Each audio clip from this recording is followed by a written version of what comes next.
We also did a re-record of Last Resort, which we have some guests that are going to appear on it, and we got some. I can't drop the names yet, but I'm just telling you, we got some like top-notch, sick people on this.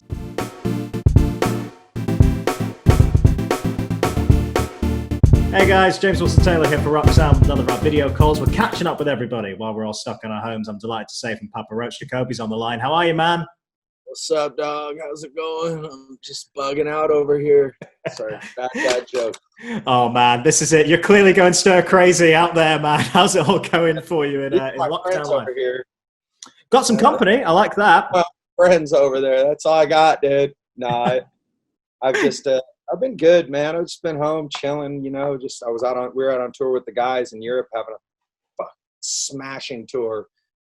And obviously the plug was pulled on that because of the pandemic, and came home and just was like, now what? You know, because usually it's like, you know, I'm winding up at the end of tour and I'm like, all right, I'm emotionally getting myself ready, you know, preparing to go home and transition into the other life, you know, and it just was like, all right, fucking that shit's over and you're getting thrown home right now and you don't know what the fuck's going on, and nobody else in the world does either. Yeah, that's the crazy thing, man. Yeah, it's wild as well. Like, there's so many people I've talked to doing these recently where they've been in exactly the same situation of you, where it's gone from tour to just like everyone not knowing what's going on. And let's start there, because it's got to be particularly weird for you guys, because those shows, I mean, I got to tell you, man, it's some of the best runs you've been doing in these last few years, man. It just feels like it's getting better and better. Talk to me about that last run, because you guys are loving it right now. It was fucking banging. We had our friends Ice Nine Kills out with us, as well as Hollywood Undead. And so it was a cool package all the way through. The only thing we were missing was our guitar player, Jerry. He broke his hand on that tour, this last one, and so he was home healing up. But Anthony, our keyboard player, backup guitarist, he stepped up and brought the ruckus. But the shows were some of the best of our career. I told Jerry, I'm like, dude, I can't wait to go back and, you know, finish this one up and, you know, keep the train rolling. But as of right now, we just don't know, you know, when that's happening. And so we came home and we've been posted. We've been doing a lot of writing and recording here. Everybody's got their own rigs at their place. We went down to LA for like 10 days on the low, you know, and just were like getting together, making noise and making music. And we want to come out of this experience with a bunch of content and creative stuff to flood the people with, because it's like, it's important for us to maintain a creative flow and a creative dialogue between the members. Because I think, you know, we've been doing it so long, I feel like if we stop, it's like, then that's it. It's over. You know, sure. So we gotta keep it going, man. And no shortage of things to sing about, talk about, write about, scream about, croon about, all that Absolutely. good stuff. Absolutely. Man, it's good to hear you guys are keeping that momentum, because, you know, I want to comment on the last record a little bit in a sec, because I do think you guys, it feels like you're on a really, really good track right now. But in terms of that writing that new stuff, that's interesting, because again, been talking to lots of people doing these. It feels like when people are writing stuff, they're all been at different stages. So some people had like demos they've done out on tour and it's a bit more refining. Were you guys coming in completely cold, or did you have stuff to work on already? How's it been going for you? There was a couple things laying around that we wanted to button up, so we jumped into those. And then the rest of it is just on the spot. All right, cool. What are we feeling today? Like, we went in and worked on this track, one of them called Bloodline. And we had been obviously locked up in our places for better part of 2 months at this point. And we just were like, you know, got in the room together, and the dialogue amongst the band was just like, if we make something that just seems like safe right now, it just doesn't seem right. Like, we have to make something that expresses like how kind of unglued and unhinged we feel. And I guess safe just wasn't the mode. And we went in and wrote this track that's just, it's like P. Roach meets System of a Down meets Devo. It's on some, like, I don't even know how to, you know, but and we walked away and we're like, oh my God, I played it for my kids and my wife. And when I came home, and everybody's like, oh, that's fire. That's sick. That's like, there's something nutty about that one. It's almost got like, in a sense, like a little Enter Shikari to it. You know what I mean? Like I've been a big fan of those guys, and just how kind of kooky they are. They've always been nuts, you know, and it's just, you know, that they've been an influence on me as a creative person for some years, you know. But not to say that the whole record will sound like that, because we never sound like one thing.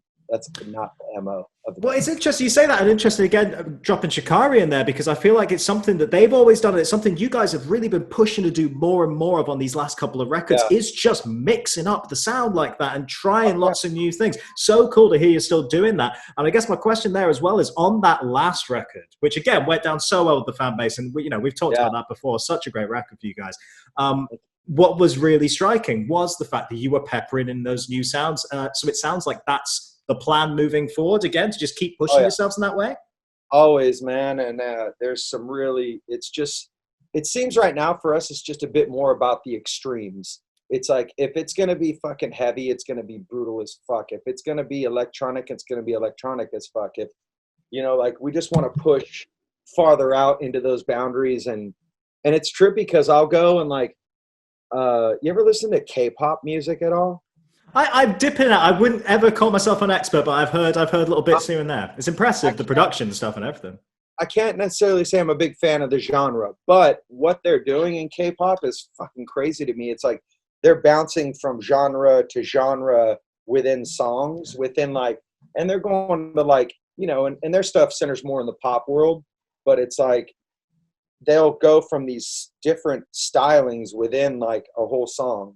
And, you know, sonically, tempo, they're doing some interesting things. And so it just felt like, fuck the rules at this point in time, because it's like, it just feels like sometimes when we go in to make records, I'd say there was a few records in our career where it felt like we had 3 songs that were the singles, and then there were 7 songs that weren't as good as those that were trying to be singles.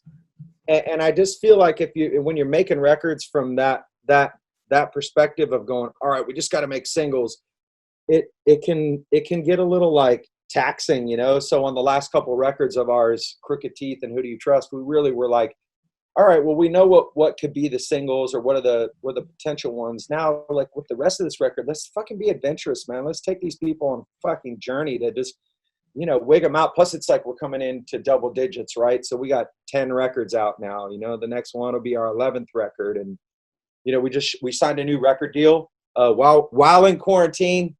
We negotiated a new record deal, and so we're with a new company for this next album, and we're excited about that. You know, and we are the record company for this one. We're in partnership with Warner ADA, and so it's like an artist services group. And we're going to do that for an album and see how it works out. And I really feel that, you know, we've been super, I guess, focused in like the creative marketing behind what we do, and the imaging and the videos and the messaging and everything. Like we're like, fuck it, let's take it in our hands and see where we can go with it. We'll try it for an album, you know?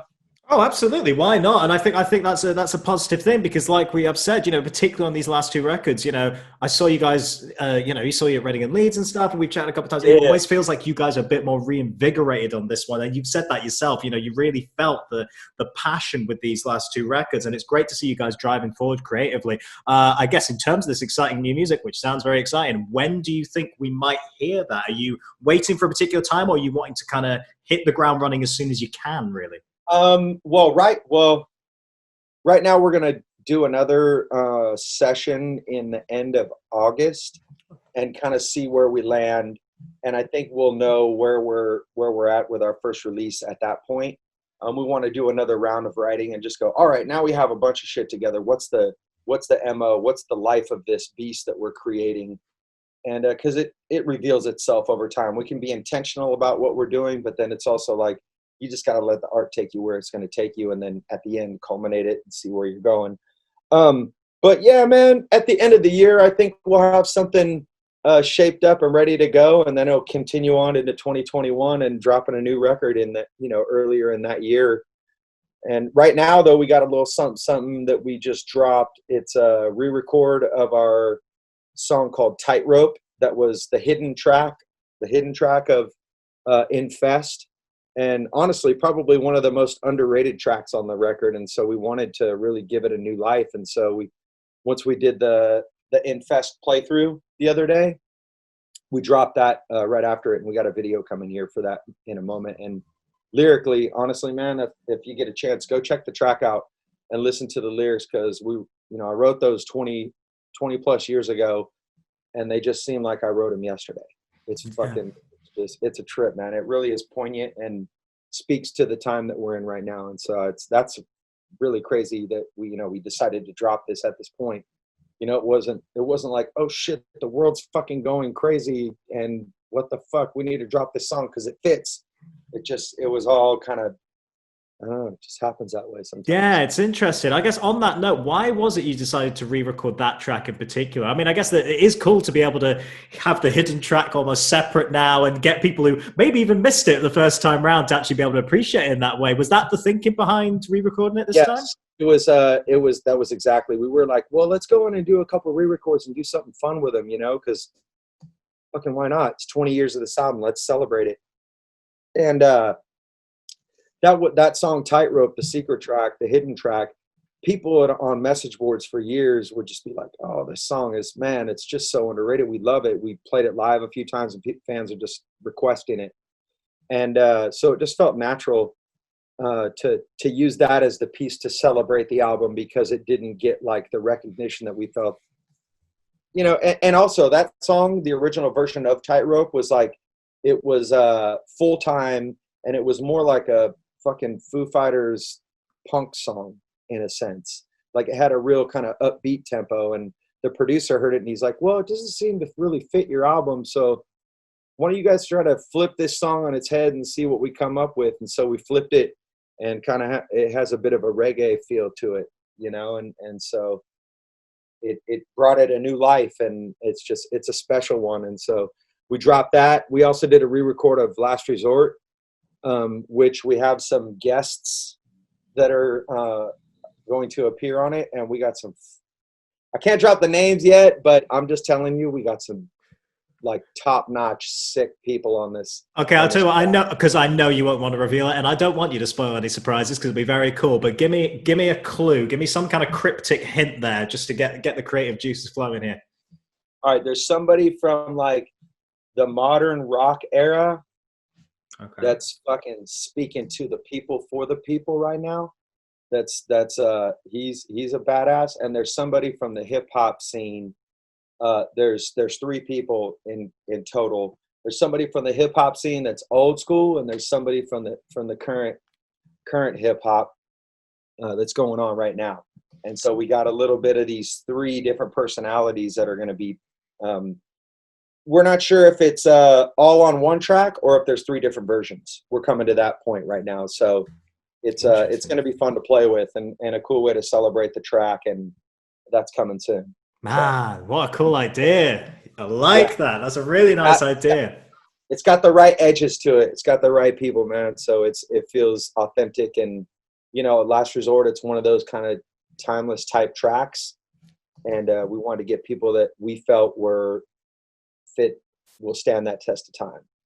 Absolutely, man. That is so exciting. That really, really is. And on that note as well, you say it's a timeless track, and let's talk about that album's impact a little bit. I guess because my big question there is, it was inescapable, both in the States and over here. It really was. It took you guys to like such a high level there. Where were the moments for you guys where you thought, oh, this is big now? Oh, this is a real thing now. Like, when were the moments where it hit you of like, oh, this is going to be so much bigger than we thought it was. This is going to take us to these crazy, crazy heights.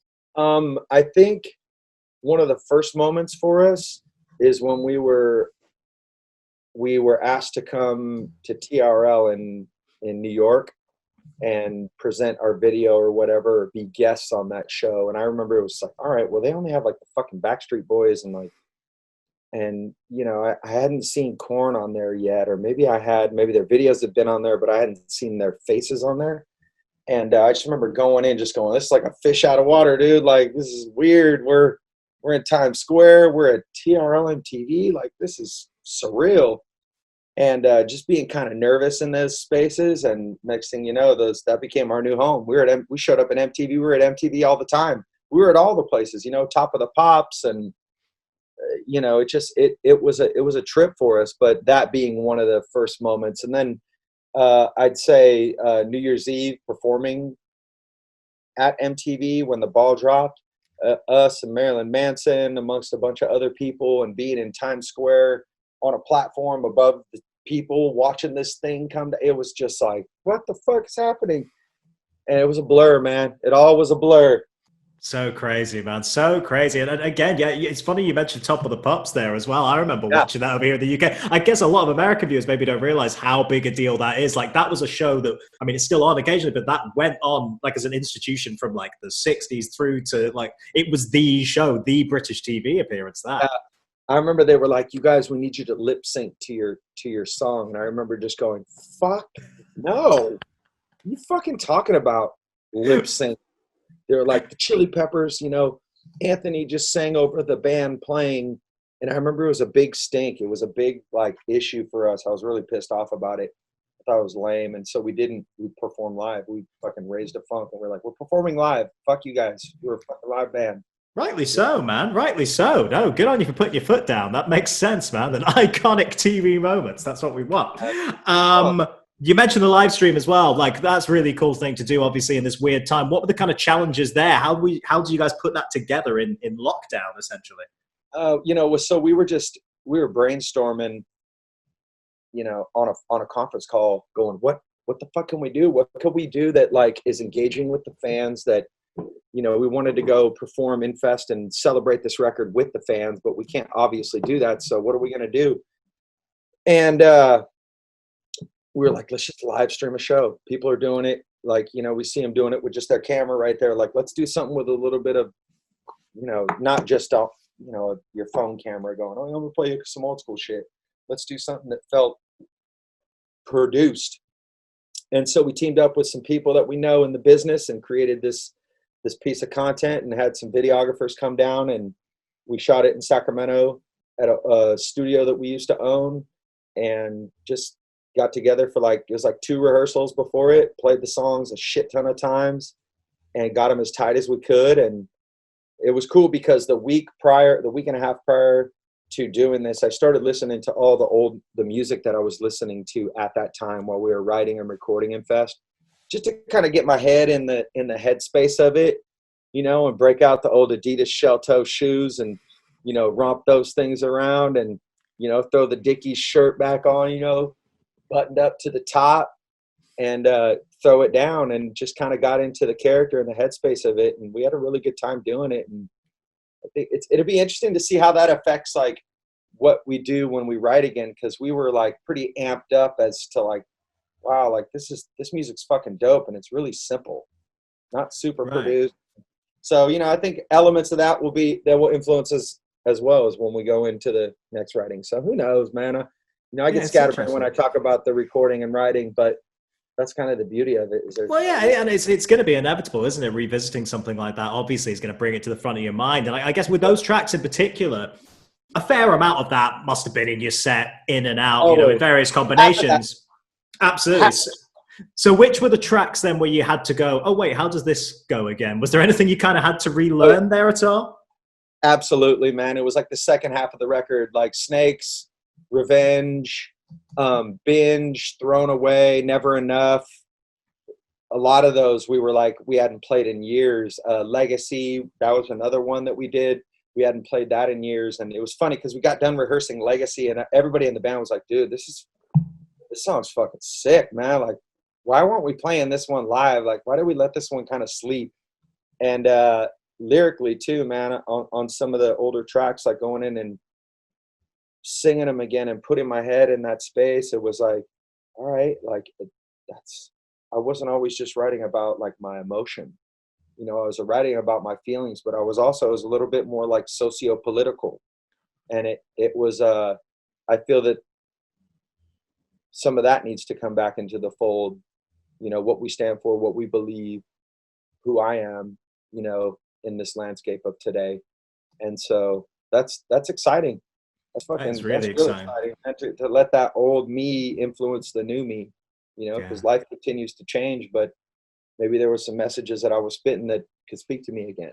Absolutely. God, that's really exciting to hear, man. No, we're looking forward to hearing these rework bits and hearing the new music and everything. I'm glad to see you keep it safe there. One thing I'll leave you with before we go, you've got to talk me through this stuff behind you, man. This is a beautiful, beautiful piece of artwork you got going on here. Talk me through it all. What we got going on here? So this right here, these are some pieces of art my friend did. My friend Adam Pierce, he's an artist. People can check him out on Instagram, Adam Pierce Art. But we wanted to have these mannequins in the shoot for when we did the Infest playback. So if you look closely, they're like surrounding us in the room that we performed in. And so I got that one. I got this one. This one. Oh wow. Yeah. So and it's got like a cloth body, right? So we painted cloth. Right. Okay. I see. Like these are like the really old style ones, and I have another one that's like it's seated. Like in a I'm thinking position. And so nice. It's downstairs. So I have a bunch of them around the house, and I think we're going to auction a couple of them off and donate the money to charity. But I got to keep a couple at the house. So I keep this one I really like. Yeah, that's really cool. Nice design on the front. I got a namer, and then I got Mick Jagger, the two sides of Mick Jagger behind me. I did notice that one. That's a very, very cool paint tab there as well. It's like, you got sympathy for the devil, right? And then you got fucking satisfaction, you know? So you get like both of those sides of Jagger are interesting to me. It shows the growth and of an artist, you know, and the different sides of us and the way that we, you know, they're both relevant and both mean something to his fans, right? But it's not the same thing. It's not the same person, not the same art. And so I really love this piece. My wife got me a bunch of paintings by this artist, Lucette Lugo. I got a Billy Corgan downstairs, which is awesome. Oh, no way. That's really cool. I got a Green Day one, and I have an Iggy Pop one. Nice. And I have a No Doubt one. The No Doubt one's dope, too. Man, that's a really cool mix. I like this artist. That's very, very cool. Yeah, she's cool. She did a bunch of stuff, and my wife, she actually did one of Papa Roach. That's what brought our attention to her. And that one's in the garage, though. I'm like, I don't have that in the house. It's kind of, you know, like narcissism to the next level. Like, I'm like, if that was me, I'd have that in the entranceway. Are you kidding? That's the first thing I want people seeing. You know, I don't know. I guess I'm just trying to stay humble, man. You know? That's fair. That's fair. I respect you for it, man. I respect Plus, I'm enough, dude. My wife don't need another one of me hanging around the house. That's fair. That's fair, man. Jacoby, man, it's always really, really great to chat to you. I really appreciate you taking the time. All the best to you, best to your family. Stay safe and well. And we can't wait to see you in the UK whenever that's allowed and whenever that may be. Hey, man, Chris, thank you for having me. It's great to see you face to face. I like this format. The Zoom format that we're doing now is badass. So appreciate it, dude. I look forward to seeing you over there across the pond in your area, man. Absolutely, dude. All right, take care of yourself, man. Jacoby, everybody.